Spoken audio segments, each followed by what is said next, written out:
चोर की दाढ़ी में तिनका, ये कहावत यूं ही हमारे बड़े बुजुर्गों ने नहीं कही। और आज ये तिनका मिला है चाइना के बैग में।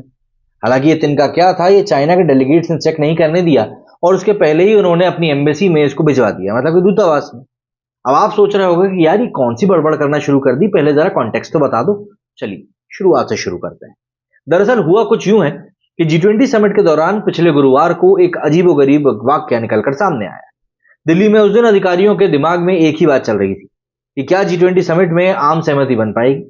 हालांकि एक 5 सितारा होटल में अलग ही ड्रामा चल रहा था। जी हाँ, मामला ऐसा जिसमें इंटेलिजेंस एजेंसियां भी समझ नहीं पा रही थी कि आखिर किया क्या जाए। दरअसल होटल ताज पैलेस में चीन से आए प्रतिनिधिमंडल के एक सदस्य के पास काफी असामान्य साइज का बैग देखा गया। सुरक्षा एजेंसियों की नजर उस पर टिक गई। वैसे टीम को डिप्लोमेटिक बैगेज को लेकर स्पष्ट निर्देश थे, लेकिन उन बैगों का साइज बिल्कुल अलग दिख रहा था। फिर भी डिप्लोमेटिक प्रोटोकॉल को ध्यान में रखते हुए सुरक्षा कर्मियों ने बैग को अंदर ले जाने की परमिशन दे दी। रूम विजिट के समय कमरे में एक स्टाफ मेंबर ने बैग में कुछ संदिग्ध चीज होने की जानकारी दी। जल्द ही सुपीरियर तक मैसेज पहुंच गया। इसके बाद फौरन सक्रियता बढ़ गई और टीम से बैग को स्कैनर के पास कराने के लिए कहा गया और इसके बाद माहौल तनावपूर्ण हो गया।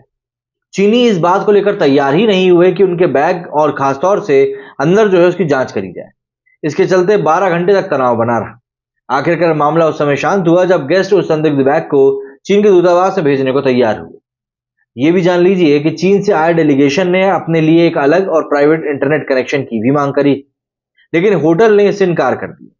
चीनी सूटकेस आखिर तक रहस्य बना रहा। होटल के सूत्रों ने बताया कि चीनी सुरक्षा कर्मियों के होटल से वो संदिग्ध चीज हटाने और इसे उनके दूतावास भेजने पर सहमति होने के बाद ड्रामा सुलझाया जा सका। गौर करने वाली बात यह है कि G20 शिखर सम्मेलन के अगले मेजबान ब्राजील के राष्ट्रपति उसी होटल में ठहरे हुए थे। ताज पैलेस में सुरक्षा में शामिल सूत्रों ने इस बात की पुष्टि भी करी कि चीनी सुरक्षा कर्मियों ने उपकरणों की जांच कराने के अनुरोध का विरोध किया, लेकिन भारतीय सिक्योरिटी टीम अपनी बात पर कायम रही। एक सोर्स ने बताया कि 3 सदस्यीय सिक्योरिटी टीम को कमरे के बाहर करीब 12 घंटे तक पहरा देना पड़ा था, जिसके बाद एक चीनी सुरक्षा अधिकारी को कहना पड़ा था कि वे इसे अपने दूतावास में भेज देंगे। जाहिर सी बात है उसमें कुछ ना कुछ तो ऐसा रहा होगा कि वो लोग इसकी चेकिंग नहीं करवा रहे थे। उपकरण के बारे में शीर्ष अधिकारियों ने कहा कि निश्चित रूप से नहीं कहा जा सकता कि वो क्या सर्वेलेंस सेटअप था, क्योंकि उन्हें उपकरणों की जांच करने का मौका नहीं दिया गया। वहीं एक खुफिया अधिकारी ने अपने सीनियर को भेजी रिपोर्ट में बताया कि इस तरह के उपकरणों का इस्तेमाल आमतौर पर सिक्योर कम्युनिकेशन चैनलों को रोकने के साथ साथ जाम करने के लिए भी किया जाता रहा है। हालांकि सूटकेस के अंदर की चीज रहस्य बनकर रहेगी। चीन के राष्ट्रपति शी जिनपिंग दिल्ली में हुए G20 शिखर सम्मेलन में आए नहीं थे। उनकी जगह चीन के प्रधानमंत्री ली कियांग आए थे।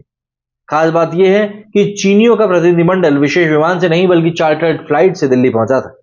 इससे भारतीय एजेंसियां चकित थी। जाहिर सी बात है चाइना को लेकर काफी सारी बातें इस समय हुई हैं जो कि लोगों को समझ में नहीं आ रही। मेरे स्टूडियो फिलहाल इतना ही। जय हिंद, जय भारत।